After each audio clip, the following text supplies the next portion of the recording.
Welcome to Porcelain Peak, a strange and scary podcast dissecting all things horror and sci-fi.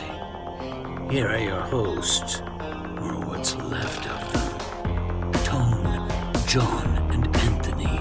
Enjoy the trivia while you can.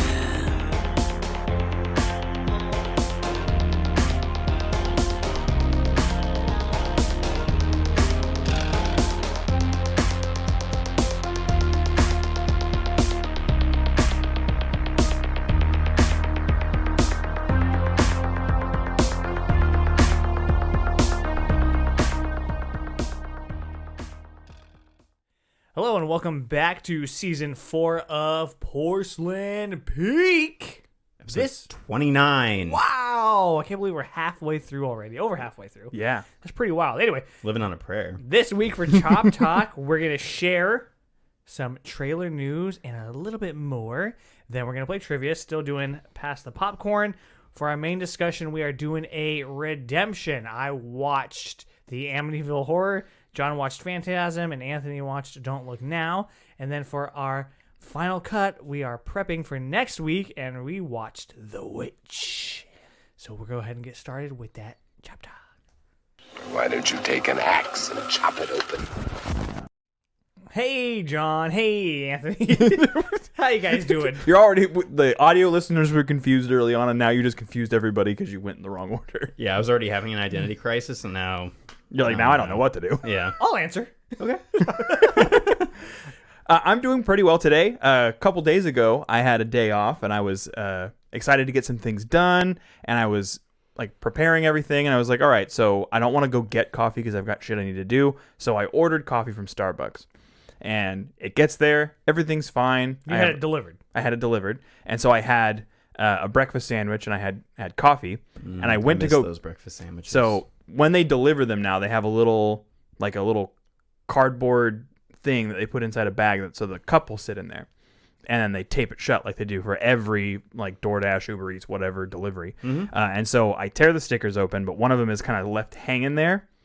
I go to grab the cup out, and it catches onto the side. And the lid comes off. The lid comes off, and it literally spilled every last drop all over the kitchen, and I was so fucking mad. Did you like scream? Yeah. What did you say? Like, what's your... I was like, are you fucking kidding me? Ashley's trying to work, and I'm just like screaming in the kitchen. She's like, what's going on? Well, I mean, like, there are a few things when you're starting your day that are worse than... I mean, for someone who drinks coffee and, like, who starts their day off with coffee, to have your coffee not be there when you need it, it's terrible. Like, the other day, I went to our Keurig at work and went to make my cup of coffee like I do every morning as soon as I get into work, and the first one that brewed was basically like water, and I was like, what the fuck? So then I did it again with a different pod, and it did the same thing. And so I was having like a bit of a meltdown between the break room and my office about like, if I do not get a cup of coffee in my system, I'm not gonna be able to fucking do this day. You're like, I need my bean juice. Yeah. My bean piss. Yeah, so obviously we both have addictions, problems. Yes. With caffeine. Yeah, so... well, outside of that, how are you? Oh, you know how they say that it's hard out here for a pimp? Yeah. Well, it's hard out here for everybody. You're like, trying to hear for someone who's not a pimp. Yeah, myself included, yeah. But I'm doing pretty well, all things considered, and I miss you guys quite a bit. I kept wanting to text you that, but... I didn't want to get... I didn't want you guys to all be like, oh my god, Anthony, he's being all fucking sappy, blah, blah, blah. It happens. It happens to the best of us. You know, I got to maintain my tough, stoic exterior. Yeah. Cold and clinical, like a Nolan movie. And never emotional. Not once, not never. Yeah, I never cried about Doctor Who. I got... Twice. Just randomly. Oh, that's funny. I got a little funny story for you guys. Okay. So I'm digging some holes in my backyard to cement some posts in. And I dig 2 on the side of my house. This story is so funny already. I know. So I dig these 2, and then I'm on the other side, and I go back to check on something, and both my dogs are standing above the holes, just staring into them like, this is some shoddy work, man. So then I finish digging all the holes, and then I go a couple towns over to get some steel, and I come back, and one of my dogs filled in the hole. I was like, no. It's the opposite of what you're supposed to do. No, you need to dig this better. Do it again. I was like, damn, dude, what are you trying to say? So that was it. That's my story. I thought that was really funny. Wow, you must feel real bad about yourself when your dogs are criticizing your work. No. Anyway, we got some news. So if you haven't seen it already, the trailer for Thor: Love and Thunder has dropped. Yeah, I did not watch it yet. I'm not opposed to watching it. I just haven't gotten a chance. I watched it. Did you watch it, John? I did watch it. What'd you guys think? Like, because I remember when the Thor Ragnarok trailer dropped, that was like, okay, I'm 100% sold on this movie. Looks awesome. How'd you guys feel about this trailer? I thought that I had a general idea what this movie was going to be about. Mm-hmm. About someone taking over. Yeah. And the trailer does not go into that. Okay. If that is what's happening. I mean, there's a little bit, but it's mostly focused on Chris Hemsworth, right? And it looked fun. It almost kind of looked like a coming of age story in a way, like coming of middle age or something. Interesting. But Thor having a midlife crisis. I enjoyed it. I would stop there. I don't think I'd watch another trailer, but this one for me was just enough. Is this also Taika Waititi? Yes, I believe so. Yeah. Oh, sweet. Then I'm in. Yeah. What did you think? I thought that it was interesting. It prominently features in multiple different scenes in the trailer the Guardians, so they're not just going to throw that storyline away, because I know that the whole Zack Snyder Owl movie, right? Yeah, for sure. I saw that shit in theaters, bro. It's epic.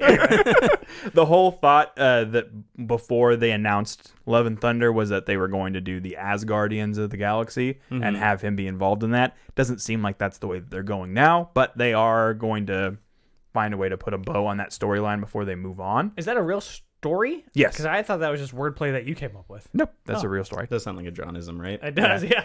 Yeah.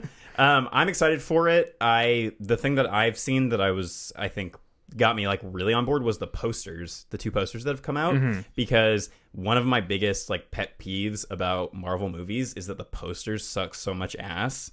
Especially for like the Spider-Man movies or the Avengers movies, it's like just the faces. Endgame poster is just faces forever into the background, and the Spider-Man posters are always the same, where it's just a bunch of different characters spliced together. But these are actual like art pieces, and they're fucking gorgeous. And the first one is Thor on top of a mountain, and he's got his hammer, and it says the one and only. And then today, to follow it up, Natalie Portman posted one that's her as Thor with her hammer, and it says the one is not the only. Ooh. And I thought that was a cool little way to do that poster release. Yeah. So I'm glad that is what we thought was happening, and it seems like it's happening. Yeah. So it's weird that she's coming back. Yeah, a lot of people are freaking out, posting pictures of her, Hayden Christensen, and Ewan McGregor from Star Wars, and saying like 20 years later they're all coming back and stuff. Oh, wow. Yeah.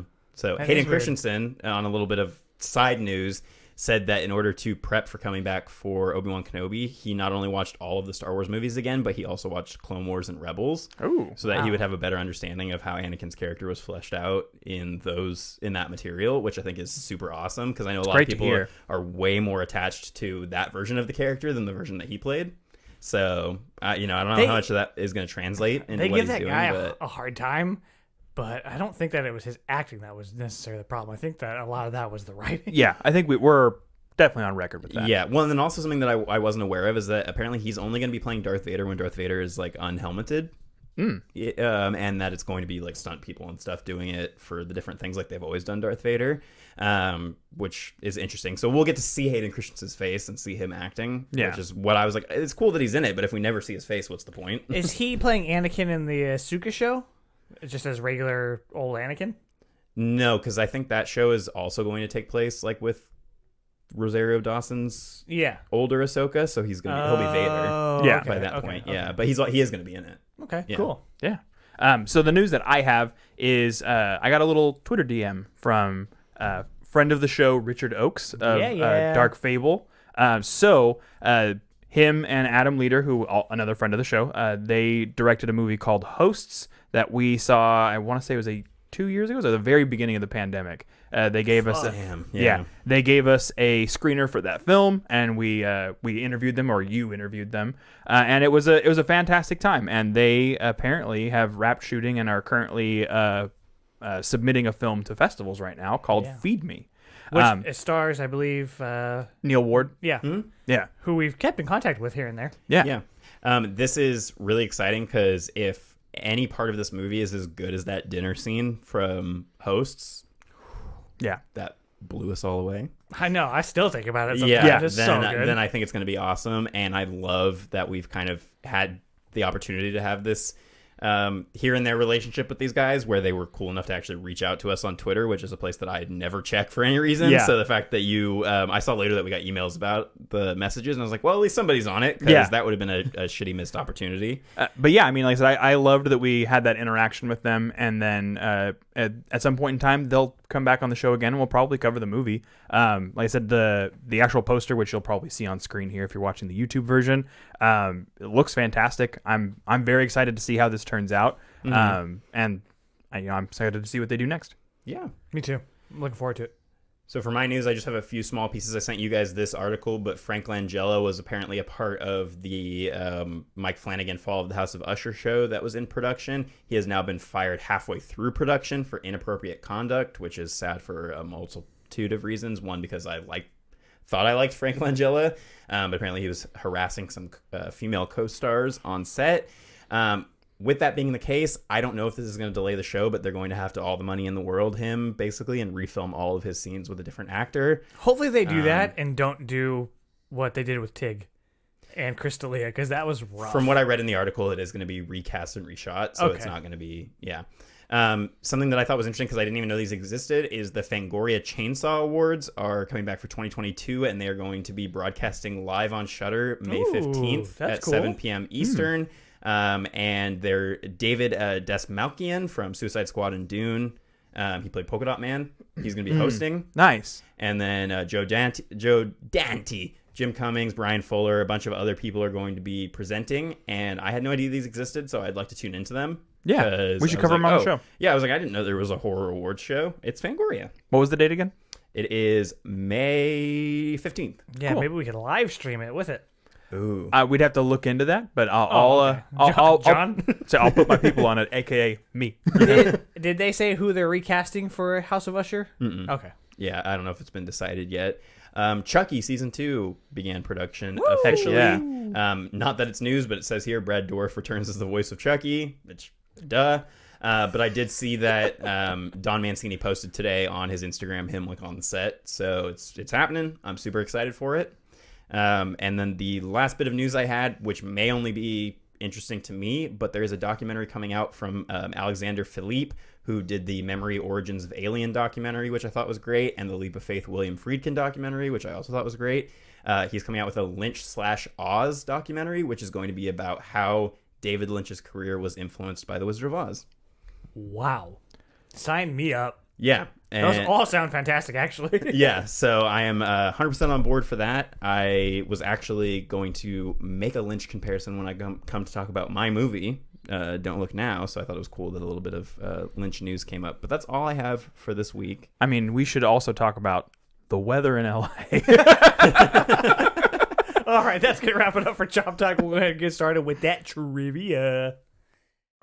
That Christmas House of Wax, the fog, piranha. It's one of those, right? Right?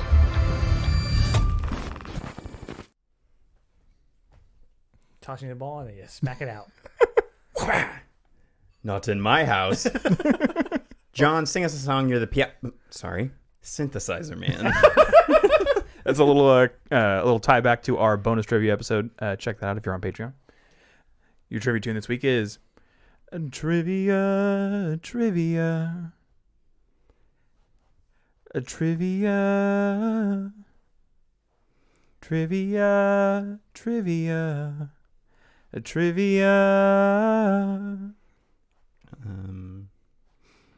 That sounds so familiar. Mm-hmm. Is it from The Witch? No, it's not. It is from something we watched this week. Oh, is it? Mm-hmm. Shit. From Phantasm. It is from Phantasm. Hey! Yeah. So it's the thin tall man's yeah, theme. oh, yeah. no, so it's not actually part of the soundtrack. It's the song that they play when they have that little jam session. Yeah, it doesn't have a name. It's just they sit down and they're just singing and playing the guitars, which is a cute little moment in that movie. That very weird movie we'll talk about later. Well, obviously you watched the movie Yeah, and you I did. paid attention, so good for you. Nice. All right, we're going to play Pass the Popcorn, the Thrills and Chills edition. Each card has the potential to get these guys and myself 5 points. If I read the year and the genre, then they can get 5. We can get 5 points. Someone's getting 5 points. And every clue that they get after that gets 1 less point. Are we ready? Yes. Okay, I'll Hit read it, to John. Johnny. John will read to Anthony. Anthony will read back to me. John, your first one is a 1985 horror movie. 1985 horror? 1985. Just in case you aren't familiar with this game, the other clues are scene, characters, or actors, sometimes both, then a story, and then a quote, or sometimes a tagline. Yeah, and then we do quote first before story in the order of things. Because story usually is the dead giveaway. Oh, yeah. I'm going to go ahead and take a scene, though. Yeah, 85's tough. to All right. guess on. Scene for your 85 horror movie, John, is a young man transforms into a werewolf in his bathroom as his father waits outside the door. Young man. You said Turns this is into 85 a werewolf. horror? I said, young man. I'm standing outside the bathroom. Young man. It's me, your dad.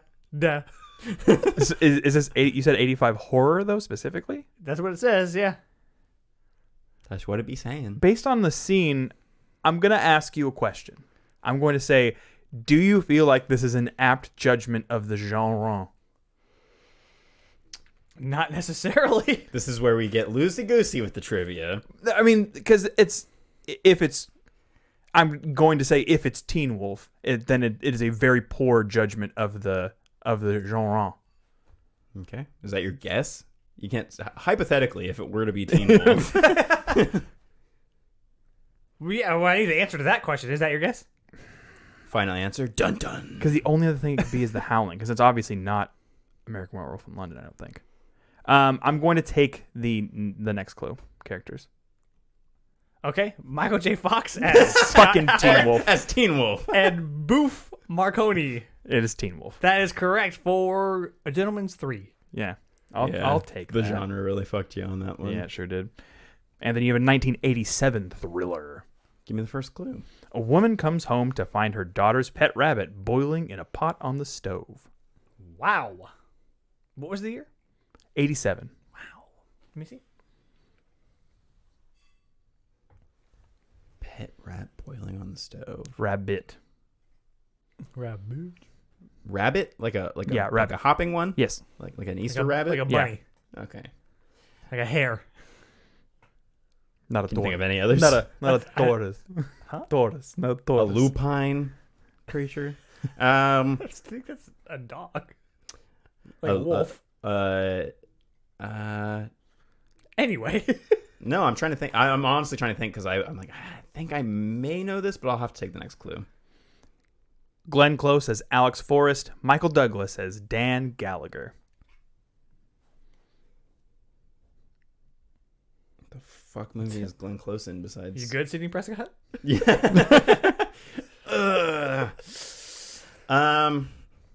What has Glenn Close been in besides 101 and 102 Dalmatians?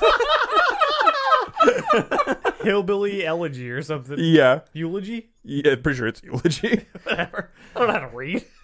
You're like, I have an English degree. Yeah, whatever. I have no fucking clue. I guess give me the next clue. You won't answer my calls. You change your number. I mean, I'm not going to be ignored, Dan. I feel like you've probably heard of it, but I don't know if you've ever seen it. I would doubt you've seen it. Might have to be a trivia redemption. Add it to the list, John. But after he gets it. You're old. Yeah, I don't know. We'll just have to keep going. Okay. A married man is tormented by a woman with whom he shared a one-night stand. This is definitely more of a thriller. What is it listed as? It's a thriller. Oh, okay. I don't know. Fatal Attraction. It is Fatal Attraction. Yeah, There you Good go. pull. Good pull. Yeah, I've never seen. I don't think Any of I've those ever kind seen of- it either. Nope, that's what I'm saying. The guy- I was too young for like the 80s and 90s like sexy thrillers. Yeah, Sexy thriller. like, I've never seen was it Basic Instinct. Amy or- Judd's career. Yeah, pretty much. Right? Is that her name? Yeah. Ashley Judd. There you go. Well, we're all off to an okay start. So see if you're doing a bit better than us this week. Okay. You get a 2004 comedy. Okay. I will take the first clue, please. Two men try to fend off zombies by throwing vinyl records at them. Shaun of the Dead. Shaun spelled in which way? I think it's Shaun. Yeah. You got it. Nailed it. All right. So at the end of the first round, John's sitting at 3, Anthony is at 1, and I am at 4. Oh, brother. Oh, bother. Here we go, John. A 2004 slasher film. 2004 slasher? You're only going to need one clue. Yeah, give me the scene. Okay. A woman with a trap on her head. Shall I finish? What kind of trap? Watches a video telling her where to find the key. We'll go with Saw. That is correct, dude. These clues are so funny. The jigsaw killer is the other clue. Two men find themselves chained up in a basement. And here's the quote. He doesn't want us to cut through our chains. He wants us to cut through our feet. Yeah. So, yeah, you would have been fine with any of those. Yeah. Anyway, that's 4 points for you. Yep, I'll take it. Anthony, 2001 thriller. Give me that first clue, baby. A teen has a conversation with a man in a rabbit suit in a movie theater. Donnie Darko. Donald Darko is the correct answer. All right. Dominhall Darko. 28 days, 6 hours, 42 minutes, 12 seconds. That is when the world will end. 1991 fantasy, Tone. Ooh, I think I'm going to have a hard time with this all around. I will take the first clue. Your first clue is a giant talking bug tells a man he needs to kill his wife because she is an enemy agent. Fuck. This comes up every Is it Naked Lunch? It is Naked Lunch. Good pull, good pull, good pull. Damn. It's on our list. It's Cronenberg. Yep. Is it? Oh, shit. Yeah, because it was like one of his like favorite books. the pesticides, like they inhale a bunch of pesticides or something. Yeah, shit, an right? exterminator experiments with bug spray as a drug and begins a surreal journey. Yeah. Sounds fucking tight, dude. Yeah. Yeah, apparently the book and the movie are completely different. Wow. So Well, I'd be interested in checking check out it both. Yeah, sign me up. Oh, okay. Yeah, I know. Oh, okay. Okay, I believe you. At the end of round 2, John sitting at 7, Anthony is at 5, and I am at 8. John, your next one is a 2007 thriller. Give me the scene. A man earns a lap dance. I don't know. A man earns a lap dance by reciting lines from a Robert Frost poem to a girl in a bar. But the kid is not my son. Just mix it up, dog. What? Baby, it don't matter Oh. if it's a thriller or a horror com. Give me the characters. Okay, Kurt Russell as Stuntman Mike and Jungle Julia. God damn it. Death Proof. That is correct, sir, for 3 points. I haven't seen that in so fucking long. I don't think anyone has. I watched both. That and is it Planet Terror? Yeah. Yeah, and So cool that they did like, hey, let's make an old Grindhouse double feature. I wish and they then- would do it again now that I actually know what the fuck Grindhouse movies are and like I would be more into like the bit. Yeah. Because at the time I was like, what the fuck is this? I went and watched it at 1 a.m. at Wow. Galaxy before they had done their remodel and everything. So it was just shitty seats. We were at the very back row because it was the only place. Because it was before the seats were assigned. Yeah. But it was a cool experience. I bet. That sounds fun. And we got out. It was like fucking 4 o'clock in the morning. It was so late. Yikes. Because it's like 2 3/4 movies. Yeah. I don't miss those days. Yeah, I know. I'm like, oh, they're showing it at 3 p.m.? Let's go. I can be in bed by 5. Anthony, you have a 1931 thriller. Ooh. Well, there's too much in this year for me to make a guess, so I'm going to go with that first clue. A traveler arrives at a lonely castle in Transylvania and is greeted by the nobleman that lives there. Dracula. It is indeed Dracula. The quote here is, "I never drink wine." Hey, dude, I say that all the time. Listen to Classic. myself. Tone. 4 point. Sorry, 4 point type. Yep. Okay. Okay, go ahead. You have a 2005 sci-fi film. Sci-fi. I will take the first clue, please. That scene. A man steals a van and the mechanic... Yeah, a man steals a van and the mechanic who tries to stop him gets vaporized. What year was it? 2005. Oh, shit. Okay.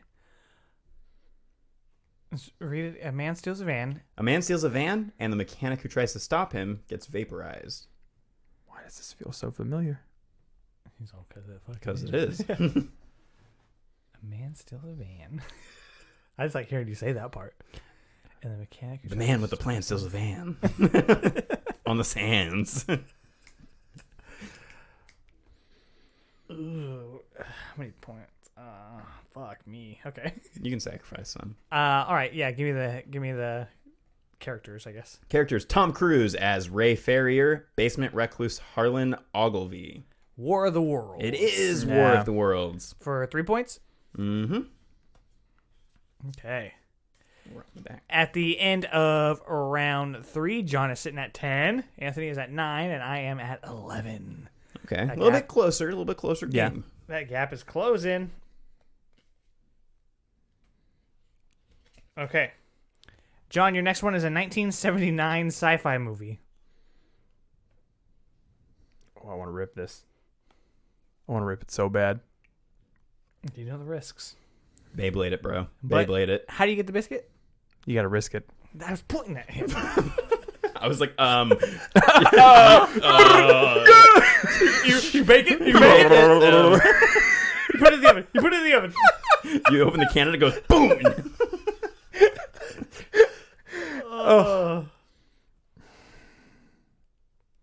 You gotta risk it. You do got to risk it to get the biscuit. Yeah. Nailed it, dude. Oh shit. First try. That's what happens when you risk it.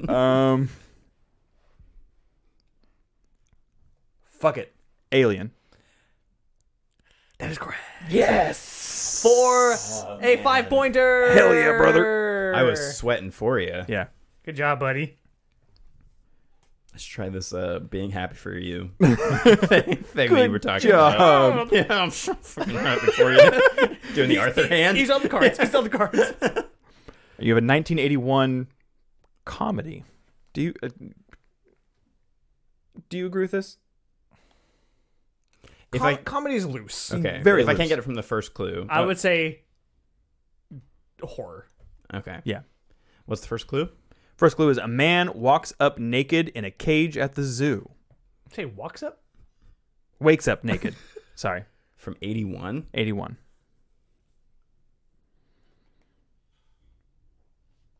American Werewolf in London. It is American Werewolf in London. I think they switched the... Year 2. Yeah, I think they switched to the categories. Yeah, because I mean, that movie is funny, though. Yeah, I would definitely call it. It's a horror comedy for sure. But I, because I always remember now. I think because I had to get the clip for something that I was making for us. But it's right after that he's running by and the little kid is like, "That naked American man stole my balloon." All right, Tone, you have a 1968 horror.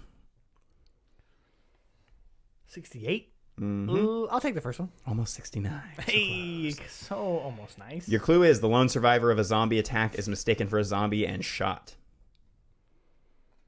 Night of the Living Dead. It is Night of the Living Dead. I knew when he said 68, I was like, it's gonna. We've had the 4 of the other ones. Yeah, I know, right? I feel like for like 85 or whatever, it could be any number of things. For 68, it's just like, nope, it's Night of the Living Dead. Yeah. All right, at the end of that round, John and I are at 15. Bop. And Anthony, you are at 13, so it's still close. Well, I know which you I want to see win. And we Well, I'll have tell you. 2 more rounds. John, your next one is a 1991 comedy. 91 comedy. Go ahead and give me the scene. Okay, a little girl puts her brother in an electric chair. Healing the world with comedy. The fuck? I know it right off the dome. I'm gonna take the characters. Okay. Gomez Sunday, Monday, and happy Morticia days. and Lurch. I don't know why I wasn't thinking of this as a comedy. Oh, okay. It's like a family. Yeah. Yeah. The Addams Family. That is correct, sir, for 3 points. I feel like a fucking idiot. It's going to close this game. Anthony, you have a 2008 monster movie. They did the mash. They did the monster mash. The monster mash. It was a graveyard Give smash. me the first clue.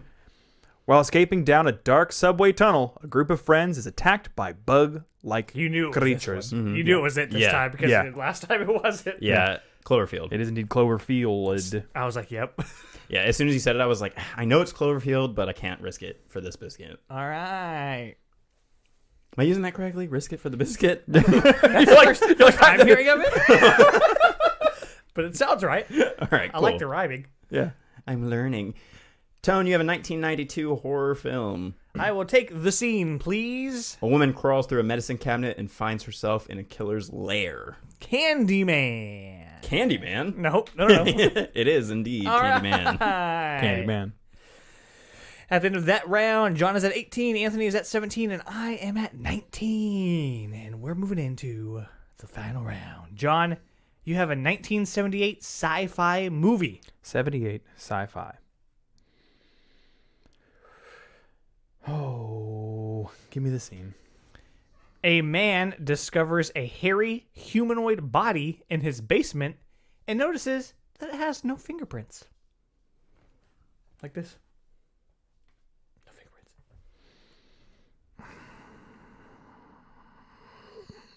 Remember when Will Smith burned his fingerprints off in Men in Black? So that when he slapped Chris Rock, there'd be no proof. You got no proof. That ain't me. You got no fingerprints. Damn. That's a really tough clue for this movie. Is it? You said hairy humanoid in the basement with no fingerprints? Mm-hmm. Hairy humanoid body in his basement and notices that it has no fingerprints. I think the fact that it says body and it doesn't say that it's alive or not is going to make this complicated for me. Go ahead and give me the characters. Brooke Adams as Elizabeth, so that's the actress. Driscoll and Matthew Bennell. So Driscoll and Matthew Bennell and Elizabeth are the characters. Brooke Adams is the actress that plays Elizabeth. Part of the Addams family. Give me the quote. That's because they're all part of it. They're all pods. All of them. Pod people. Why? Pod None of this people. is ringing a bell for me at all. Hopefully this last That's how I felt at that fucking Fatal Attraction card. Ready for the last one? Yeah. Okay. Plant-like aliens come to Earth and start cloning and killing humans. This reminds me, I feel like The Faculty is this, but like the teeny 90s version of this. It totally is. Like, yeah. So is it Invasion of the Body Snatchers? Yeah, that is correct, dude. Nice job. That was a really tough card. Yeah, that was. But good job. You got it. Yeah. Yeah, I just watched it the other day because I turned off Amityville and woke up at like 5 a.m. but don't have work right now. Oh, yeah. And so I was like, what am I going to do? And so I threw that on and I was like, okay, I'm into this. It's very much a product of its time and a pretty rough movie. I think I've only seen it the once. Yeah. So I'm not sure, but I thought about it, though. But they reference it. Is it William? Is it Kevin? Kevin Williams? Williamson? Yeah. Yep. And so I was like, okay, that makes sense. Yeah. Anyway. 1975 comedy. Give me that first clue, bro. A lobotomized delivery man rides a motorcycle out of a freezer. What is this? Oh, Rocky Horror Picture Show. It is Rocky Horror nice. Picture Show. Rest in peace, Meatloaf. The quote is, "Let's do the time warp again." So jump to the left. Tone, you have a 1997 slasher film. 97? Mm-hmm. Ooh. I'll take the first one. A man in a rain slicker slaughters a beauty contestant's boyfriend on a balcony. Oh, okay. I'm glad I didn't go with my gut because I was going to say S2. But I'm going to go with I Know What You Did Last Summer. Yeah, speaking of the Williamson. Yeah. I Know What You Did Last Summer. 4 points, which puts me at a gentleman's 23. So what's the... So the final score Final is score. John at 19. The last one fucked you, dude. Yeah, it did. Anthony at 21 and me at 23. Not last place. Fuck you. I mean, John, you fought a hard battle. I need to revisit. You should have bottlenecked. Yeah, is all should have I'm gonna bottlenecked for say. sure. I definitely need to revisit Body Snatchers for sure. It's been Me too, a yeah. hot minute. I haven't seen it since we lived in Turlock. Yeah, it's been a while. All right. Well, that's going to wrap it up for trivia this week. Congrats to me. Congrats on this on the streakage. Yeah, I forgot about that. Oh, thank you. welcome. We'll see how long it lasts. I'm still very far behind as far as overall goes. Anyway, we hope that you enjoy that. If you do like trivia and you want more trivia and quizzes like that we write or that we steal off the internet, then you can get that every week, and John's going to tell you how to do it. Yeah, so over at patreon.com/Porcelain Peak, you can get hours and hours of additional bonus content like the previously mentioned bonus trivia weekly episodes that we do. You get that in audio or video, and we bring quizzes to each other. My quiz this week was fittingly about me and about my life and some of my experiences with horror and sci-fi and just random regular shit too. I liked it. I liked that you just did something super fucking random. I've been thinking about doing that, but I haven't pulled the trigger. So yeah, your strength gives me strength, like Benny. Yeah, you're the wind beneath his wings. Anyway, yours was an anagram quiz. Yes, it was very difficult to do without paper, but these guys rocked it. Yeah. And then your quiz was classic. Name that classic horror movie from before 1969. We got a lot more of those than I thought we would. I think we only had like 1 or 2 stumpers, but it was a really fun quiz. I liked it a lot. Thanks. Made it myself. So for $10 a month, you can get access to our Slasher Piece Theater commentary tracks where we talk over the top of films of random variety. We are going to be doing Little Nicky this month. We'll also be doing that live on Twitch, so check us out. Keep your eyes and ears posted for when we announce that we're going to go live for that, so that way you can join in on the fun. Mm-hmm. And then on top of that, you can also get a print that is designed every month by Anthony Silva. And then you can use that for background on your computer or your phone. You can print it out. You can do whatever you want. Wipe your ass with it. Please. Please. Like that's what you want. And then for $20 a month, you can join our producer tier where you get a t-shirt every 6 months, also designed by Anthony Silva. You get early access to our episodes. You get to help us come up with cool ideas for the show, which we've done. We did an entire month of them pretty much last season, which was a whole bunch of fun. So much fun. And then you will get an ad-free version of the episode that you can enjoy on Patreon. And that's for all tiers that get access to the episode. Yep, that's it. Patreon.com/Porcelain Peak. So if you don't have the ad-free version, we're going to do that right now. And then we'll be back with our main discussion. And now, a word from our sponsors. Hey, Tone, what's that you're drinking? Oh, this is a nice tall mug full of mud water. What in the Sam Hain? Sam Hain is mud water. Mud water is an all-natural coffee alternative that has immune benefits and helps with sustained focus without the jitters and crash of coffee. What's in it? What's it taste like? What's the deal? It's made from chai, cacao, reishi, cinnamon, and more, and tastes like a chocolatey chai. How often do you drink it? I personally use it every day, and as you creeps know, I'm pretty sensitive to caffeine. I once saw you look at an energy drink, and you stayed up all night. That's a true story. But I can have mud water in the morning, in the afternoon, and in the early evening without feeling anxious, weird, or having trouble sleeping. Whether you're running around Crystal Lake, pulling a blanket over your eyes, or stressing on which episode of Porcelain Peak to listen to next, Mudwater has your back when the going gets tough. As Tone mentioned, Mudwater contains reishi, which has been used in Chinese medicine for over 2,000 years and nicknamed the mushroom of immortality. As a key ingredient in Mudwater, reishi will give you added support for your capacity to handle stress while supporting a healthy immune response.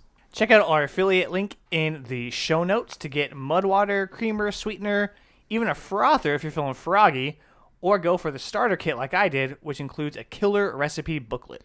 That's mudwtr.com, or use the link in our show notes to help out your favorite podcasters. Hey, you want to see something really scary?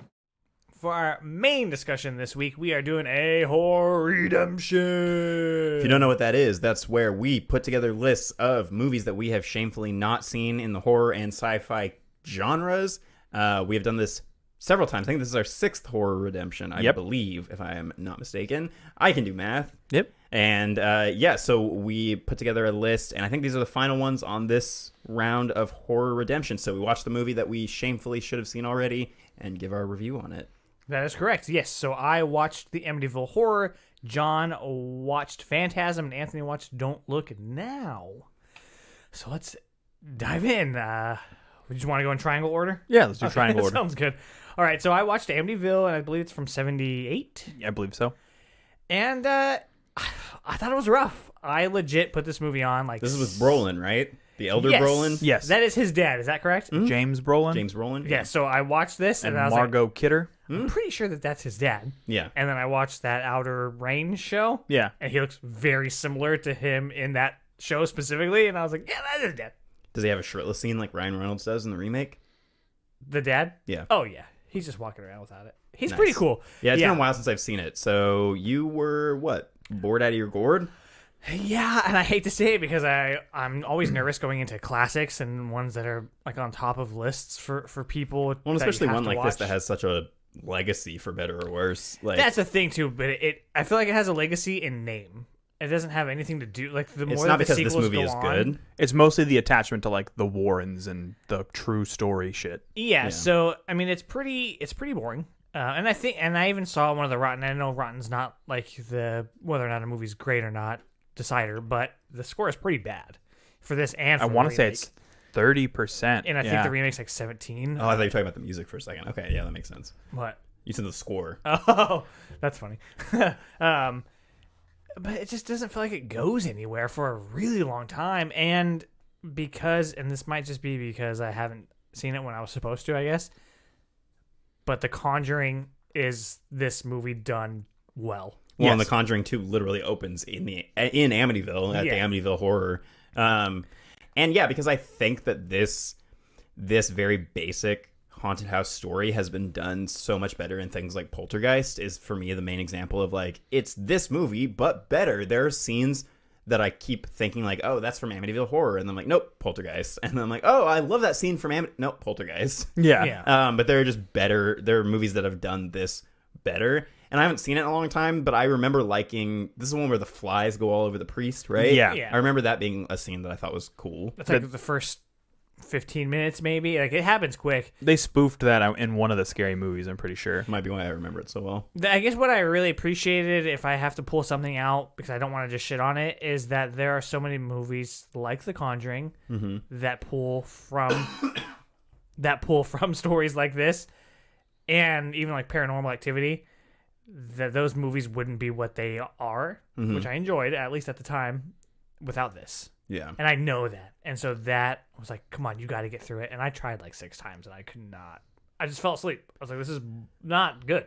Yeah, I do think sometimes it's okay, though, to be like, I know this inspired a bunch of stuff that I really, really like, but that doesn't mean that it earns extra points just for being the inspiration for better things. It's like, yeah, there are a lot of examples of that where it's like a movie comes out, it's the first one to do a certain thing, or it's one of the early ones to do a certain thing, and then it's like, okay, now let's take that and do it better. And, you know, in other movies. Right. And it's been done a million times now. I think especially the haunted house genre is difficult to go back and watch these early ones because we've seen so many Conjuring movies and so many Insidious movies, and James Wan kind of breathe life into this genre again. And we've seen things like The Changeling now. I was about to say, that are yeah, just going even more further back, complex. Like to me, But from that's what a I good remember, this is a very example. bare bones, like Yeah. basic haunted house movie. I think The Changeling is a good example where it influenced a lot, but still holds up on its own. Yeah, And absolutely. I don't feel like I would say that about this. And think about what else was coming out at the time. Texas Chainsaw was already out. Yeah.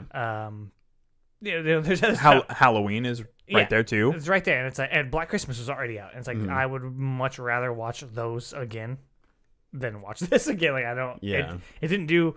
Night of the Living anything Dead for and me. Dawn of the Dead are already out by then too. That's what I'm saying. So like it could have been much more than it was, and it Also- felt like maybe it was kind of jumping on the train. Yeah. And then they wanted to do this based on a true story thing, which now is just a joke. I mean, even the Fargo, right? Yeah. The Coen brothers have been spoofing that for a long Did that time. make you at all interested in like learning about the actual Amityville horror? Like, did the movie do anything, or would you have just been interested in that regardless? Like, Well, I mean, I know of that, and I have seen the remake, but I looked into a little bit how many of these movies are, because I think one time in passing you mentioned that there's like 19 of them or some shit. Yeah. There really are like 19 of these movies. The first 3 are all kind of connected. The second one's a prequel about what happened to the family before the Lutzes move in, and then the third one I think is after, and then after that it's just basically the name. yeah, because the well- house is so iconic just on its own that you can just slap it on a poster and Yeah. just have it be Amityville, whatever. Yeah. Like I mentioned earlier, like Amityville in space, which is literally just the house on an asteroid. Is it really? From the poster, Yeah. yeah, that's what I can see. That is but so funny. Yeah. So I would be interested in checking out more of these kind of obscure ones because I think they even have like an Amityville like porno or something. Like they have crazy branches. The Amityville porno. Yeah. Yeah. Yeah, the Amityville horrors. Hey. I think it would be interesting to do, like, more interesting to do an episode about the actual horror and the debunking and stuff that's happened since then of the actual story and compare it to the movie, as opposed to like actually just watching this movie. There was a incident, right, with the Lutzes, and then a guy, I can't remember his name, wrote a book about it. Yeah. And then they used that book for the basis of this movie. But apparently the Lutz family was pissed and sued the guy. And so then for the other movies, they can't use that name. So I think even in the prequel, and maybe it's the sequel, they have to change the name even though it's the same characters. Well, I know this was the example that everybody talks about where when Ed and Lorraine Warren showed up at like the tail end of what was going on at all of this to kind of capitalize on it. I think Ed Warren told the guy who was writing the book when the guy was saying like, hey, I need more details to try to flesh out what's going on here. He was like, just make it up and make it scary.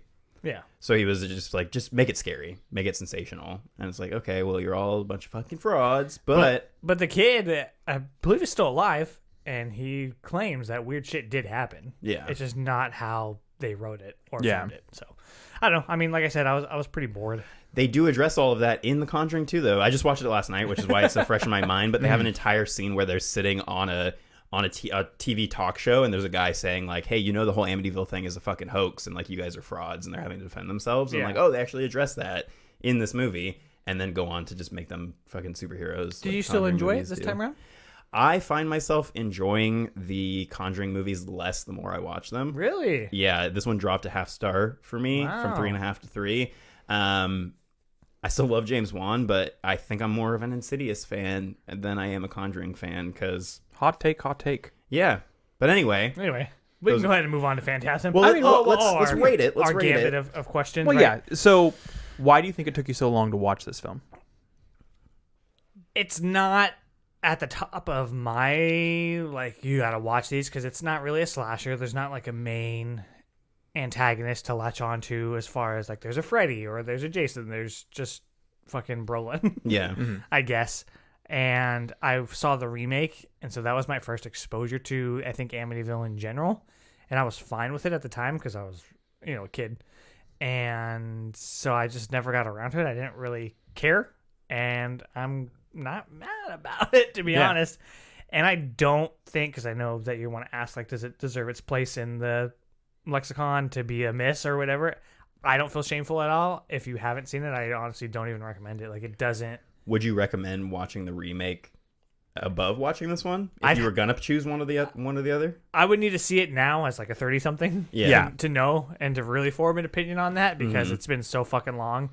I mean, really you probably just seeing Ryan Reynolds' abs in that movie is enough to put it above the other one. Yeah, I remember hearing a story about that movie that they wouldn't let him hang out with the children actors in that movie so that they were always scared and intimidated by him. And they had the wife character take them to like amusement parks and do fun stuff with them, so they were really into her and had no relationship with him, so that would come off on screen. I thought that was a really cool. Isn't it Melissa George from Triangle? Oh, I think it is. Yeah, is the wife in that. Yeah. Oh, okay, cool. Yeah, it's been a long time, so I can't say one way or the other. I don't want to recommend that movie. Okay. Have people just like yelling at you in the comments. Yeah. But yeah, I don't think it warrants 19 sequels. Yeah. Would you say that it's a better value to watch The Changeling and then watch The Shining to get the like murderous dad and then get a better haunted house movie? My medal. 100%. Yeah. Cool. I would recommend The Changeling over a lot of stuff. Yeah. Well, let's move on over to the mortuary and talk about Phantasm. Is it Scrim? Yeah. Angus Scrim. The Scrim. The Scrim. The Tallman. Holy fuck, is this movie weird as shit, right? So weird, dude. Yes. And that's why I was like, you gotta watch it because it's so fucking weird. Yeah. I mean, I love the setting of the mortuary. I think that shit is inherently a little creepy, a little weird, a little macabre. It sets you up for a certain type of movie that this is definitely not. Oh yeah, this is like this is just a sci-fi hodgepodge. Did we say Phantasm or did we just say the Scrim? No, we said Phantasm. Okay. Yeah. Do you want to very briefly for anybody who doesn't know what Phantasm is about? kind of try to explain what it's I can about? try to explain it. So there is this mortuary. They have there's this group of kids, well, like a group of brothers, that they have a friend who dies. They go to like a funeral there, but they keep seeing this weird guy around all over the place with mysterious superhuman strength and weird hair and weird balls. I mean, weird shiny balls. So they try to figure out what's going on, and they're basically trying to unravel this mystery before they get killed. And they find out a whole bunch of weird shit about this dude who has these metal balls that fly at you, and they stab you in the face, and they suck out all your blood, which is gross. And I loved the effect. I thought it was super cool. When it just goes into that dude's Just face, and it's like yeah, just like squirting blood all over. Yeah, and he can turn you into what, like a little dwarf minion person. Yeah. And I really dug the way that everything is just set in this mortuary, and like how they have like this little secret room where everything is very sterile and bright white, and then there's a portal to like hell kind of in there. This feels like a franchise, and you guys can correct me if I'm wrong, where conversely where you get like the Freddy one where it was really good and then people really loved it, and then they kind of fell off, and they then kind of have a cult following for some of the later sequels. This one was kind of always in that cheesy camp line where people just like them as what they are consistently. Yeah, which is something I didn't know until I watched the first one. I was like, I know the later ones are cheesier and campier, and I didn't realize that the first one is like that too. And I think it's really impressive, like if you read any of the behind the scenes about how this movie was made, the extremely low budget and the like weird hours that everybody worked to try to get it made, and it's one of those movies where I'm like, how the hell did you pull this off with the budget that you had? Because it really just, I mean, this brings me to a question that I had about your interpretation of the movie, which is how much of this movie do you think is actually stuff that happened? Because there's a very there's a contingent of people who are convinced that almost the entirety of the movie is the kid's dream, and it's kind of his way of dealing with the grief of having lost his friend. Because that's why the mortuary is such a central part of the whole thing. Well, and the dude at the end is supposed to be dead. Yeah, he got stabbed. Yeah, but he could also be the tall man in disguise, because we've seen that he's capable of doing that. Yeah. And he sees parts of what happens like before they happen. Like he has a dream about the girlfriend stabbing somebody, and then it just goes back to normal, and then that does happen later in the movie. So it's tough to say. Which is fun. Yeah. It has ambiguity, which I liked. I mean, considering there are sequels, I think it happened.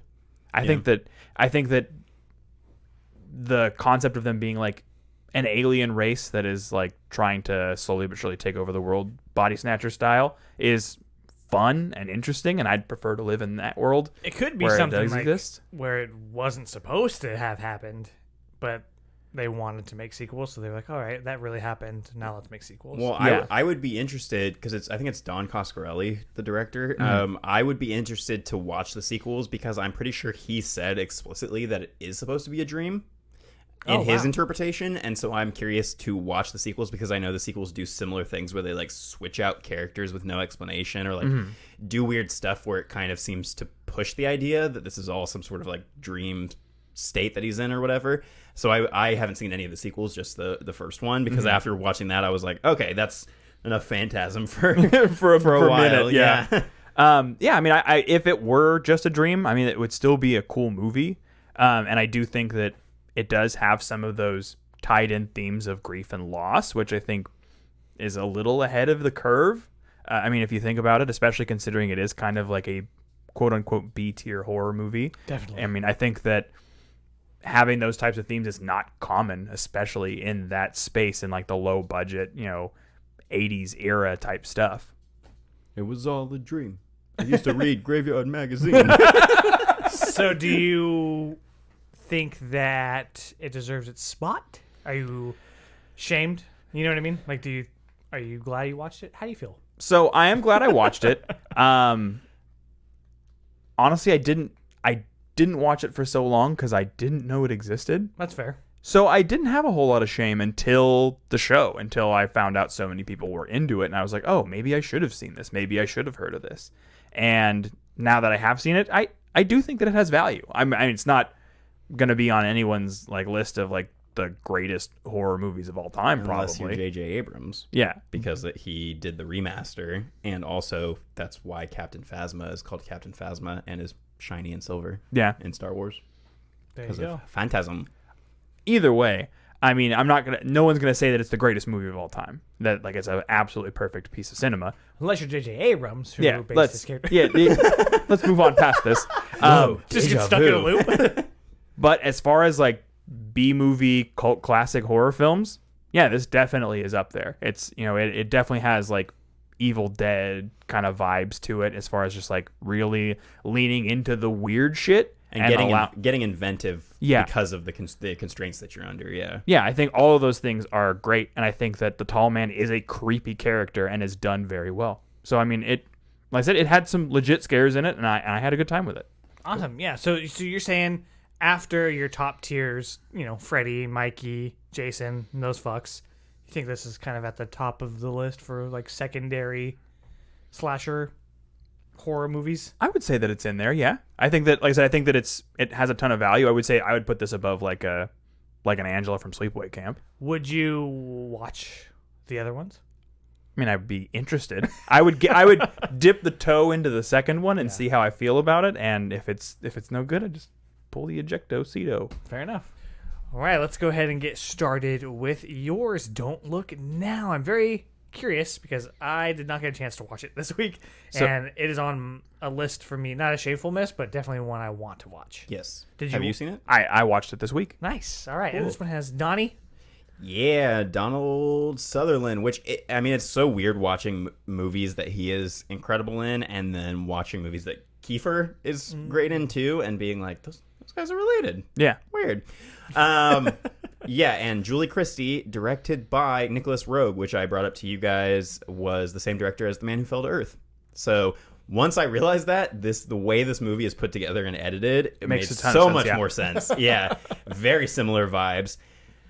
Also, I think we have a little bit of a trend going on here where I'll jump ahead of myself a little bit and say I don't think that I'm especially ashamed of not having seen this, and don't think that it particularly needs to be something that you run out and watch, but there are a lot of qualities about it that I thought really made it stand out for me in a lot of ways. What is it about? Because I'm not even sure. It is about... So I was going to ask you to dive into the plot a little bit. Yeah, so this is one that you really can't go too far into without just completely spoiling what's cool about the movie, but very basic premise is that Donald Sutherland and Julie Christie are a married couple with a young son and daughter. Their daughter drowns, and it is a very, very harrowing opening scene with some absolutely incredible, heartbreaking acting from Donald Sutherland.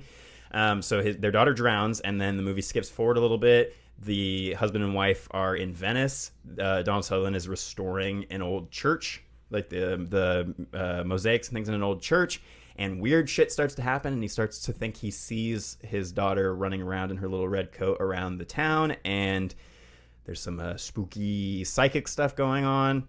Very strange movie. What I ended up doing is I tried 3 different times to start this movie and was just bored out of my fucking mind. Oh, no. And so what I ended up doing is I went and cheated a little bit and was like, okay, if I read the plot of, like, the basics plot of the movie and know what's going on, maybe I can get through this. And once I just read the motifs section on Wikipedia to kind of understand what some of the recurring things were going to be, and started looking out for those, and I was able to really enjoy the movie because of that. Because the way this is edited, once you realize what's going on by the end of the movie, it's beautifully done. There's a lot of really interesting editing where it's kind of superimposing people's faces over scenes that are happening to imply certain things. There's a lot of recurring motifs like breaking glass, meaning a bad thing is about to happen to somebody. The color red is very, very purposefully throughout the entire movie placed in scenes where you know that creepy shit's going to happen. The Venice location is absolutely gorgeous and very creepy in the nighttime scenes. Yes. When just all of these long, echoey, dark corridors next to water.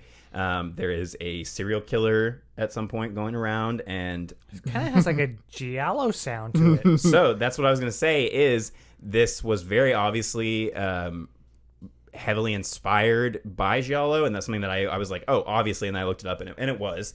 Because the setting and the fact that the main character is kind of investigating what's going on a little bit while not being a police officer of any sort. And they do a cool thing in the movie where there are no subtitles for any of the Italian-speaking characters, so that you are kind of equally as confused as Donald Sutherland's character is whenever he's talking to people around Venice. So there's just a lot of really, really interesting artistic things that are done.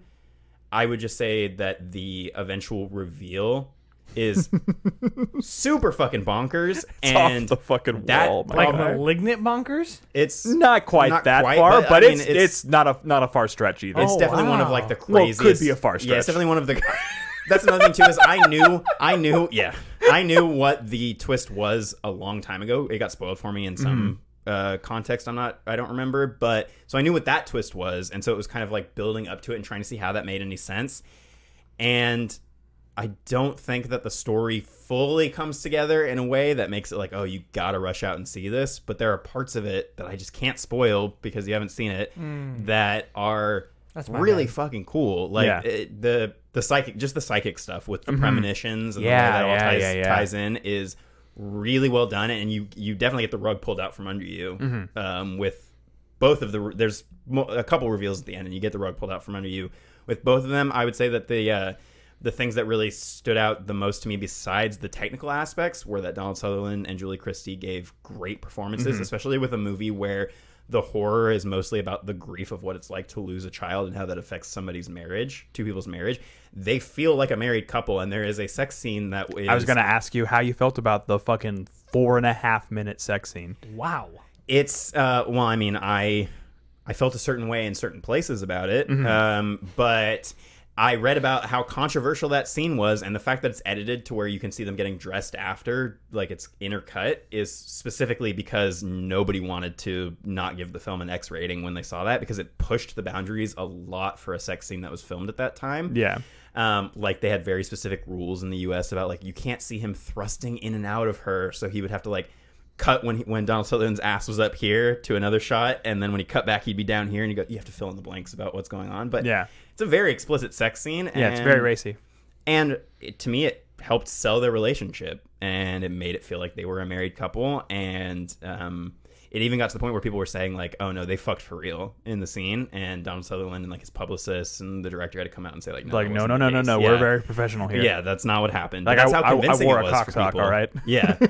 But there's a sex scene like that in Antichrist where they show them well, he does that a lot with, he brings porn stars in and does that's what he did for Nymphomaniac, where all the actual sex is full penetration. Yeah, say on the show. Like, whoa, shit. Yeah, it's convincing. But yeah, anyway. I would say that it's not a movie that you have to rush out and see. It probably will bore a lot of people on the first watch, because until you start to understand what's going on, which doesn't really come until like the third act of the movie when you finally start to realize what is happening. Yeah. You're kind of just watching people walk around Venice and talk. And it overstays its welcome to at the runtime. Yeah. Okay. Yeah, it's a bit too long for the reveal. Like if it had packed a harder punch than that made more sense, I would have been like, cool. But it was kind of just crazy for crazy's sake, and I was like, that felt like giallo to me, because sometimes giallo movies like they just end with something insane because that's giallo, baby. Yeah, it's Italian people for you. Was this a movie that was on your radar before the show? Because I know for me, I think it came up with the show mostly. I had heard about it, but I don't think that I was aware that it was considered a horror movie, because the poster is like the picture frame of just the two of them, and I think there's blood underneath, but I never really realized that. And with the title "Don't Look Now" and seeing that poster, I never put two and two together and went, oh, it's supposed to be a horror movie. And I think I'd seen it come up in a couple documentaries about like cool artsy fartsy horror movies. Well, I mean, and now it's more classified as a thriller. Yeah. And I would say, yeah, if you're a fan of giallo films, definitely check it out, because it just feels like a giallo film that's a little bit easier to understand because people are speaking English. Cool. So, happy you watched it? Yeah. I got enough enjoyment out of the technical aspects, like I said, the directing, the acting, that the lack of a really coherent story didn't end up bothering me in the end. It just made it a very tough time getting into the movie. Like I said, it took me like, it was like a lawnmower. It was like, nope. Nope. That's I know exactly what you mean. Yeah. Perfect description. All right. Well, then we want to get into our new list now that we have redeemed ourselves. Now that we are redeemed, let's immediately shame ourselves again. Oh, you got some idea.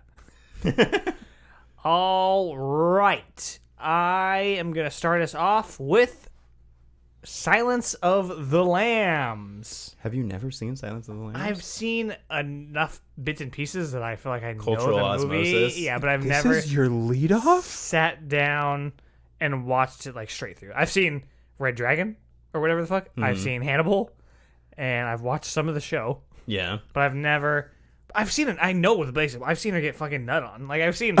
My mouth Most is important part of the movie. My mouth is agape. I've seen most of this movie in bits and pieces, But you never never sat down and watched the whole thing straight Yeah. through. Well, yeah. I'm excited for you because it's a fucking awesome movie. Yeah, me too, and it'll be enjoyable. Yeah.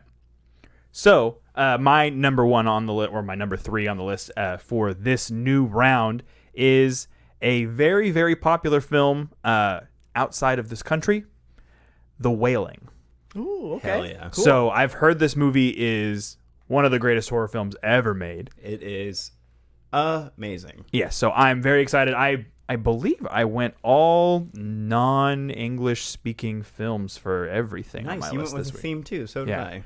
I want to bring this up real quick because you talked about foreign horror movies. I was watching this show called Abbott Elementary, which is like a half-hour comedy. They do the talk to camera thing, whatever the fuck that's called, the mockumentary style, right? And out of nowhere, this lady is like, I'm a doomsday prepper. I see Train to Busan. And I was like, what the fuck? yeah. That's crazy because most of the people that are watching that show probably have no idea what the fuck she's talking about. And I was like, all right. That's when Go check out Train to Busan. Yeah, that's when you know that the writer is just a fan. Yeah. There you go. Anyway, your first one. Awesome. Yeah, so my theme that I went with was like classic horror movies, so older horror movies that come up a lot on our trivia. So for my first one, The Last Man on Earth, which came out earlier on our trivia. I want to check it out because I've only seen I Am Legend with Will Smith. I've never seen any of the precursor films. Same, yeah. So Yeah, and part of the cool thing about these lists is that a lot of times your misses are also technically my misses. And so I will There's be some happy to overlap. watch those. Yeah, we fill in the gaps for each other a little bit. All right, great. So my next one is Nosferatu. Ooh, I almost put this on my list, but I've basically seen it from scrubbing through it to put together my German expressionism videos, and that movie's only like an hour long, so I've just just scrubbed through it. It's an interesting watch. I mean, I think that it packs a ton of like scary visuals, which I think that you'll get a lot of value from, and You'll benefit from knowing what German expressionism is. Yes, I absolutely. think like because you know what that is, it'll be a lot more fun to watch. as a piece of art, it is engaging in that regard. Okay, perfect. I'm looking forward to it. Yeah. So for mine, moving on to number 2, A Girl Walks Home Alone at Night. Yes. Yeah. Your lists are always so good, man, because they're always movies that I fucking love that I want you to watch. Yeah, I mean, it's come up in trivia several times, and it just based on the basic plot of it, it sounds like it's something that is perfectly made for me. Yeah. That's also a vampire, right? Mm-hmm. Yeah, it is. For my next one, I know this is one that John was excited that I included on my list. The original Phantom of the Opera. Oh shit! I've not seen it, excited. that or the remake. You're talking about the silent one. The Lon Chaney one. Okay, so the second one. Yeah. Okay. The classic one. Right. Okay. Yes. Yeah, because I'll probably like I was saying, watch all of them. I'll probably Yeah. watch the silent one, the Lon Chaney one, and the Gerard Butler one. Okay. I'm very Cool. excited. Any opportunity to talk about Phantom, I will be happy for. Sweet. Last round here. Do we want to do a last round, or do we have any honorable mentions? Well, I mentioned that I almost did Nosferatu. I also almost did Nosferatu, the Werner Herzog version. It was on my short list and I as think well. I'm gonna save it for. Is that one called Shadow of the Vampire? Yeah, I think it's it's Nosferatu, and then there's a subtitle. Yeah. Okay. Yeah, maybe I'll just watch both. No, I don't have. Well, okay, so there's one movie that I have not seen that we talk about not watching, and we kind of go back and forth with it. So my short list on that would have been Rosemary's Baby. Yeah. And we have yet to come to a decision about whether or not we want to talk about that on the show for controversial reasons. So maybe we'll visit it at some point, but for now I left it off. If it's streaming and none of us have to purchase it with our own money, 100%. Yeah. Right. Yeah. Right, and like I think we've talked about it on the show. We can focus on everybody else. And I also did watch Rosemary's Baby recently, like within the past year for the first time. So I think it was on my list and I switched it out for something else. I think Yeah. for Outlook now. Yeah. Makes sense. Similar vein, because he also did Repulsion, right? Yes. Yeah, and Repulsion is on my short list for the same reason. There you go. I don't know how comfortable I feel adding it, just based on the fact that Polanski fucking sucks. Another one that I have on here as well. We talk about it a lot, and I'm sure it's probably on our trivia redemption stuff. But Eyes Without a Face, haven't seen it. It's something that I've wanted to watch for a long time, and I will get to it eventually. Also partially the inspiration for the Michael Myers mask. Yeah. Ooh, that makes sense. Yeah. So did you give yours? Did you give yours? Nope. I Our gotta give finals? What? We were just doing Finals? short lists. Yeah, I don't Or- have anything else on my short okay. list. So hit us with that final. My final one is The Omen. Hell yeah. Never seen it. So good. These I are know a banger lot about lists. it. Yeah. But you know what I mean? It's just one of those things. It from having watched it a couple years ago, it still Have you seen the remake? It still holds up. I think I've seen like the first half hour of it, but not even. I've never seen the remake, but the original is awesome. Yeah, still holds up. With You got from To Kill a Mockingbird. Gregory Peck. Yes. in the original. Gregory Peck in the original, yeah. Okay, Yeah. cool. Plays the main character. So my number one is Hausu or House. So not House. Japanese- is it yeah, Japanese? the Yeah. Japanese one. This is like the crazy one with all. Yeah, Yes. okay. It looks like it was perfectly made for me. It's been recommended to me bare minimum 100 times by different I've people. never even. I've seen the poster because it's like a bunch of blue faces and then the kid right in the center, right? Yeah. I've don't been know meaning what to it watch is. this for so long. I'm glad you put it on your list. 'Cause Yeah. I haven't seen it. Yeah. What is it? So I don't really know. It just looks super weird, and it's very highly rated. And I'm just, that's all I want to know. I just want to go into it as blind as possible. But I've heard it's fucking batshit crazy. Sick. All right. Cool. All right. What's your final one, sir? When we mentioned this earlier, I've never seen it, but it comes up all the time on our trivia. Carnival of Souls. Yeah. Right. Yeah, never seen it, but I know that it is a classic, so I'm going to check that out and round out some of my pre-1969 trivia knowledge. Nice. Nice. All right. Well, there you go. That's our new list. You want to just go over them real quick one last time? Silence of the Lambs, The Omen, and I already forgot my other one. Fuck it. Edit it out. Silence of the Lambs, The Omen, and Nosferatu. There we go. Nosferatu. We There got you go. there. You got Thanks, there. buddy. We get there. Nosferatus. And mine is The Wailing, A Girl Walks Home Alone at Night, and Hausu or House in English. Sweet. And mine is Last Man on Earth, The Phantom of the Opera, and Carnival of Souls. I'm excited to rewatch Carnival of Souls. I haven't seen it in like 10 years. All right, so that'll wrap it up for our main discussion. We'll go ahead and get started talking about The Witch. Final cut, baby. What do you know? I asked for final cut, and I got it! For our final cut this week, we are talking about the Robert Eggers movie, The Witch. I be the Witch of the Wood. That motherfucker right there. Just knocks over the whole site.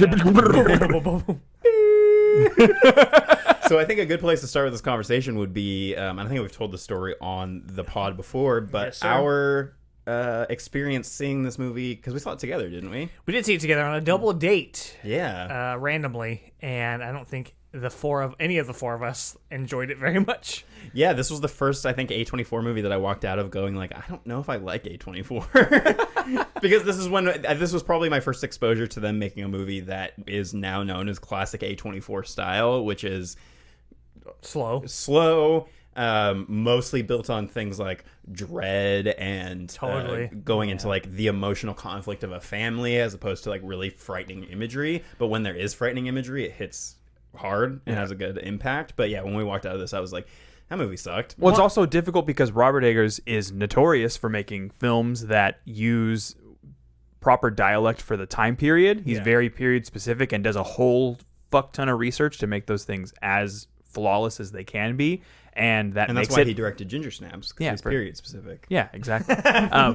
period specific. But makes it very difficult for people who speak American English in our dialect modern English. As God intended it. Yeah, to understand what's being said fully. So this movie definitely benefits from watching at home with subtitles or being able to rewind. Is it gives you a little more added value because you can understand exactly what's being said, and you can gain value in the way that it's being delivered because you know what's being said. Yeah, I think that's a good point too. So kind of to touch on what Anthony was saying, we watched it, did not like it, saw reviews that were over the moon for it, right? And then I had a friend in college that loved it, and I talked to her about it, and she was like, maybe you should try rewatching it. Yeah. And told me kind of why she liked it and why it was so good. And so then I tried again, and I was like, oh yeah, this movie's fucking rad, dude. Yeah, I don't know what specifically made me like do a complete 180 on the movie the second time I watched it. Yeah. But yeah, I don't know if it was because since between the first time watching it and the second time watching it, maybe I had more exposure to the, like I said, the A24 like elevated horror style, because I think between my first watch and second watch, Hereditary had come out, and while it's not as obtuse, I think, as this movie is, it's in a similar vein, where a lot of it is like you just kind of interpreting what's supposed to be scary as you're going along. And then also, yeah, this and The Lighthouse both are monumentally more enjoyable when you can understand what the characters are saying. Like, The Lighthouse is so fucking funny. I know we're talking about The Witch specifically, but I think going into The Lighthouse a little bit because we're just talking about Egg Boy in general. Right. That movie is so fucking funny when you can actually understand what they're saying. And this movie, I think, we should have known what we were getting into when we saw that it was like a New England folktale or whatever. And as soon as they started talking, at first I was into it, but I think that I was expecting something maybe more akin to like the Blair Witch Project in terms of like the witchy stuff in it. And I don't remember exactly how this movie was marketed, but I do know that obviously A24 is notorious for marketing their semi-horror stuff as like really hardcore, scariest thing you've ever seen. And I'm pretty sure that's how they marketed this. And while I do think it has some terrifying moments and it is a pretty frightening movie, it's not like turn your hair white, like make your balls go up into your stomach movie. Yeah, any more than they already are. Yeah. Yeah, I think where it gains value is its utilization of visual imagery in order to tell the story in a further way, which I said we've seen in countless other A24 films, and there are some that lean a little too far into it, like Green Knight, and then even more so as an act against the viewer, Lamb. You know, because there are a ton of people who are like, that movie was an act against God. Like, I love Lamb. You know, there are people who said that it was like the best horror movie of last year, which I think all of us are on board of disagreeing with that. Lamb. like a Ron Burgundy. like vehemently against that concept of Lamb being like anywhere near the greatest list of anything that happened last year. I might watch it again to see, but I'm not. It's gonna be a while. Yeah, I would want to do some additional research because that's what unlocked the Green Knight for me, was after the fact going through and learning more about Gawain and getting that experience. Made a lot of the other stuff make sense, and it made all of the little subtle touches flesh the story out a little bit, where so far I don't have that for Lamb, but I felt like The Witch still gives you enough up front for you to piece things together on your own, and you don't have to go back and do all this additional research for it to be unlocked for you. I think part of that too, and you guys again correct me if I'm wrong, growing up we learn about witch trials, and it's kind of a big part of, I feel like, our American history to some extent. Yeah. And so we do have a little bit more going into this. Like, we know about the Puritans and everything. Yeah, exactly. So even though it's not like the Salem stuff and they're burning people at the stake or whatever the fuck, or throwing people in rivers to see if they float, this, you have a general idea going into how witches were handled at the time. Yeah. Yeah. Something that we didn't really talk about are the performances in this movie, specifically the fact that this was the debut of Anya Taylor-Joy to the world, basically. Her career exploded after this. She's in fucking everything, including The Northman. Right, yeah. So it's cool to see that they have a little working relationship going on. But I remember seeing her in this and being like, where did this person come from? And then also just the other child actors in this. I mean, it must have been so fucking difficult to get these kids to not only memorize this dialect and this dialogue, but to deliver it correctly and deliver it convincingly to where I didn't feel like there was a weak link in the kids in this. Like the boy, especially when he's going through like the witch's like curse or whatever, and he's like dying, it's fucking intense. And I love coughing up apples and shit. Yeah, and fucking I love creepy. I love the way that the witch is handled in this movie, where it stays peripheral for pretty much the entire movie, and its influence is felt more in like the ways that it's tearing the family apart. But it's all based around kind of paranoia, which ties into the witch trials thing that we were talking about, where it's like, oh, okay, is there a witch, or is this really the paranoia of this family and living out in the middle of nowhere because they had to leave their comfortable home or whatever because of religious differences and things like that. So it really plays into that paranoia throughout, and builds the infighting along with those conversations. You know, them blaming Thomason, Anya Taylor-Joy's character, for everything that's happening, when in reality the ones making the pact are the younger kids, and they get themselves caught up into this, this shit situation. And it just causes the entire family to crumble in on itself. And it becomes like a self-fulfilling prophecy, because then she does end up living deliciously and becoming the Witch of the Wood. I didn't remember that we see Philip transform. Yeah, into a dude. I had forgotten about that. And sorta. Well, yeah, we see the feet. Yeah. And I was oh, shit. Like, because a part of me remembered it differently, that it was kind of ambiguous, that it could have been her talking to herself or hearing this voice, but then in this it's very clear that like, oh, that's a man. Like they do a similar thing, or a person walking behind her in Saint Maud. Remember when she's like talking to God or whatever, and like, oh, is she actually talking to somebody, or is she going crazy? Right. So I was like, oh shit, this is real, this is happening, and there are witches, and she is summoning the devil. Well, I wanted to bring, I think I had mentioned this to you guys in text, but Robert Eggers in an interview recently was talking about how he felt about the Northman and how he felt about the Lighthouse and the Witch. And he said that it's impossible for him to go back and watch The Witch because it is nowhere near as much as he wanted to put into that film. Like, the scope isn't as big as he wanted it to be, and it didn't push things as far, which I think is absolutely insane because, I mean, spoilers for if we were going to rate these, but The Witch is a 5 for me, and it's been a 5 probably since the second time I watched it. So that just makes me extra excited for the Northman, because when he's talking about wanting more scope, he said even the Northman didn't reach the scope that he wanted to tell his stories on. And the Lighthouse was probably the closest to like nailing exactly what he had in his imagination. So I'm just like, I would love to just like take a peek inside this guy's mind and see what the fuck kind of stuff is going on if these movies were only a portion of the scope and craziness that he wanted to get into. But did you guys have anything else to say about The Witch? Yeah, I mean, what you guys mentioned, obviously the cinematography is fantastic, and all the acting, not even just the children, I think the other adults that are in this movie did a great job as well. But yeah, I think that the biggest things are the two that you mentioned, the paranoia and the dread. And that's what really is the kind of foundation of this film. And it takes you through to the end. And I think the ending is pretty satisfying. And then once the ending starts, once like you get to the final part of the third act, the ball really starts rolling and you're like, what the fuck? And it's kind of one thing after the other after the other. Yeah. It's pretty good. It's pretty good. Think of the bird pecking at the mom's titty. Yeah. And it's almost comical, and you're like, what the fuck is going on? Yeah. So that's all I'll say. Yeah, I mean, and if you are having a difficult time watching this, I would say sit with it. Allow the dread and the paranoia to eat at you, because this movie lives in tension, where a lot of A24 films live in that tension, and it makes an hour and a half runtime, because this is a short movie. It feels like it takes forever. Yeah. Because that tension is so high, and you just feel like you're being, like someone's sitting on your chest the whole time. And the Witch. Yeah. The more that it builds, the more difficult it is to sit with it. And I think the more you allow yourself to sit with it, the more it will affect you. That's a good point. Well, with your guys' experience with The Witch and the Lighthouse, what do you hope for in the Northman? Like, what is something that you hope carries over from those movies in terms of style, or you know, what do you want to see out of that movie?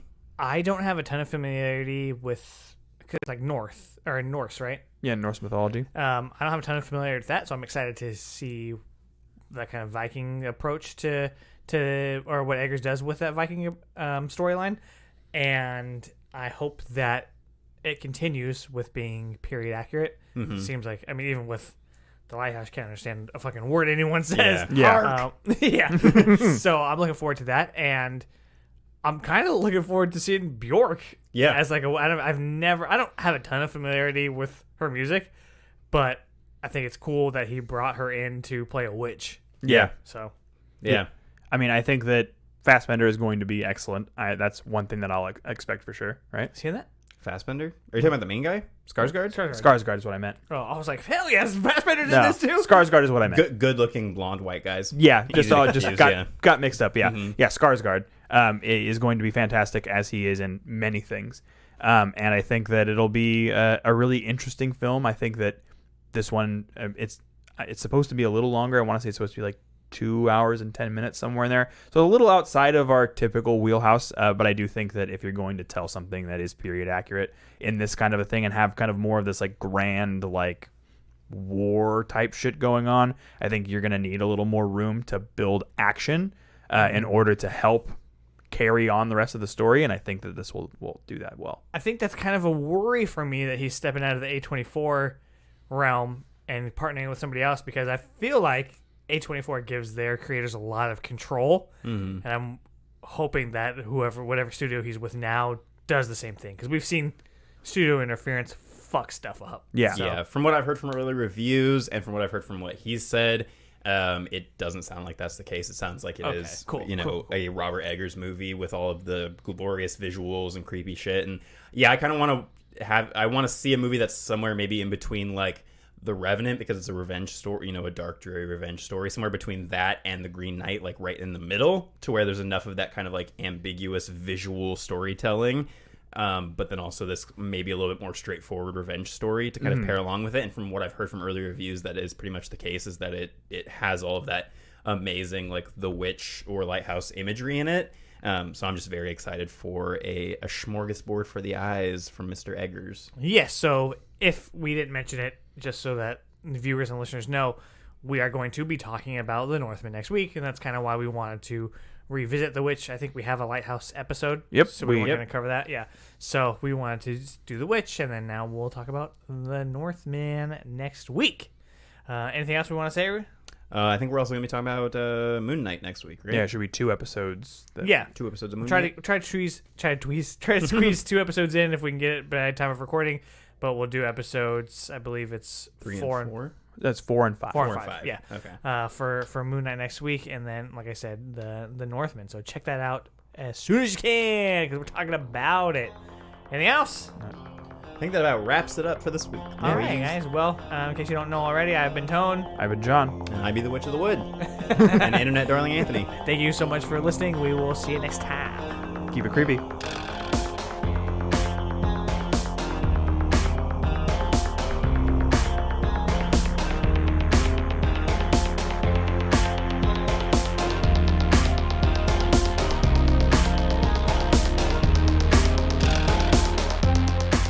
For exclusive episodes, early access, merch, and to support the show, head over to patreon.com/Porcelain Peak. Thanks to all our patrons for the support, and special thanks to producers Chuck, Rob, Ashley, and Michael. You can find Porcelain Peak on Apple Podcasts, Google Podcasts, Spotify, Stitcher, and TuneIn. Wherever you listen, don't forget to rate, review, share, and subscribe so you never miss a thrilling episode. Special thanks to Roger Jackson for introducing the show, and to Jeff For Real for composing the Porcelain Peak opening and closing song. All content and episodes are written, produced, designed, and edited by the Porcelain Peak team, consisting of Anthony Perez, John Brasher, and Anthony Silva.